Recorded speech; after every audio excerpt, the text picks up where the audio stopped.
바다에도 길이 있고 법이 있습니다. 하지만 한순간의 실수와 방심으로 해양 사고가 발생합니다.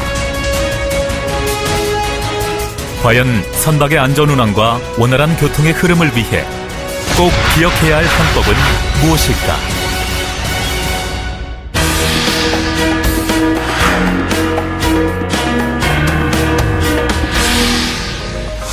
우리나라는 3월에서 7월, 남서쪽에서 유입되는 따뜻한 공기와 차가운 해수면으로 인해 해상에 짙은 안개가 생겨 시계가 제한이 되는 경우가 많습니다.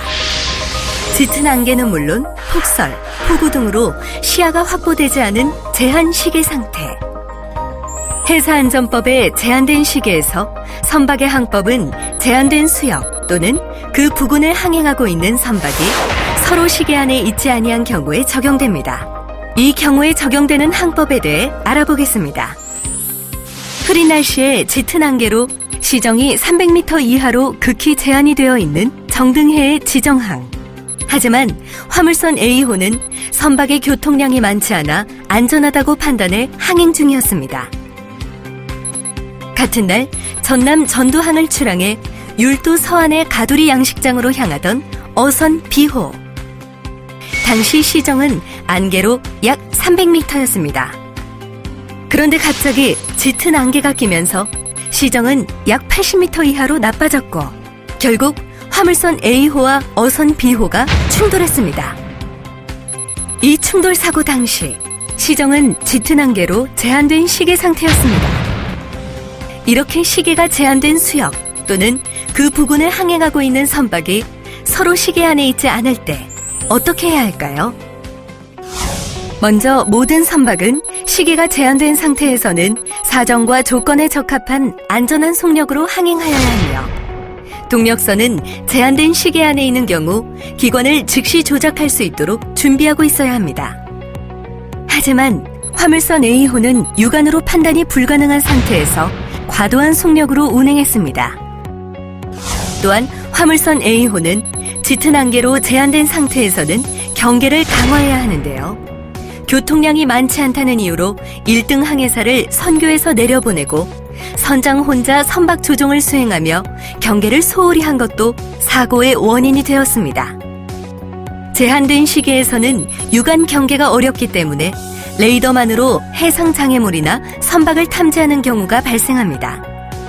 이런 경우 선박의 모든 레이더를 작동시키고 적정한 감도의 조절과 맹목 구역의 존재, 허상의 진입 판단 및 상황의 적절한 레인지를 고려하여 사용하여야 합니다. A호는 B호를 사고 직후까지도 인지하지 못하였으며 사고 직전에는 허상을 피하기 위한 대각도 변침으로 인해 충돌했습니다.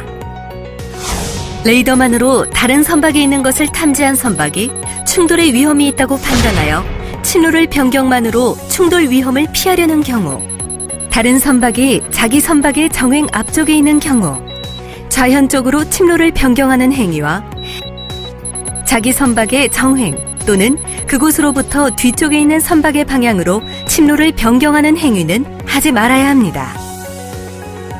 두 선박 모두 무중 신호를 울리지 않았습니다. 해사안전법 93조에 따라 제한된 수역이나 그 부근에 있는 선박은 밤낮에 관계없이 다음과 같은 신호를 해야 하는데요. 대수 속력을 가지고 항해하는 동력선은 2분을 초과하지 않는 간격으로 장음 1회를 울려야 하고 대수 속력이 없는 선박은 장음 간격을 약 2초로 하여 2분을 초과하지 아니하는 간격으로 장음 2회를 울려야 합니다. 또한 조종 불능선, 조종 제한선, 흘수 제약선, 범선, 어로 작업을 하고 있는 선박 또는 다른 선박을 끌고 있거나 밀고 있는 선박은 2분을 초과하지 아니하는 간격으로 연속 3음, 즉 장음 1회에 이어 단음 2회를 울려야 하고 정박 중인 선박은 1분을 초과하지 아니하는 간격으로 연속된 3음, 즉 단음, 장음, 단음을 울려야 합니다. 짙은 안개 등으로 시기가 제한되는 위험한 상황에 닥치기 전 기상정보를 확인하고 안전점검을 통해 미리 사고를 예방하기 바랍니다. 안전한 바닷길을 다지는 초석. 다 함께 만들어 갑시다.